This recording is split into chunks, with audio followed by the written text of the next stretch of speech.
Busy educators, I just found time to do something I haven't done in a long time, work out.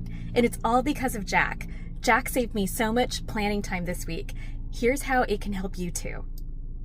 You will see that there are at least 3 different apps that you could choose from. For this example, I'm going to show you how to use the Frayer model.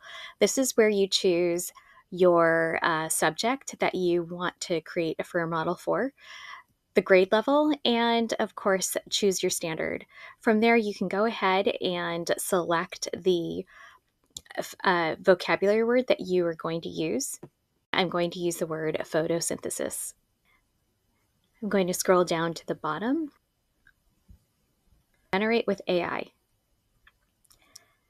And what this will do is populate the Frayer model with all of the items that we need to show students. The definition, facts and characteristics, examples, non-examples, all student-friendly, and I can go ahead and make changes to any of these text items based on what my students need. And from there, I'm going to hit export to PDF or save to favorites, and it will be available for me the next time I log in.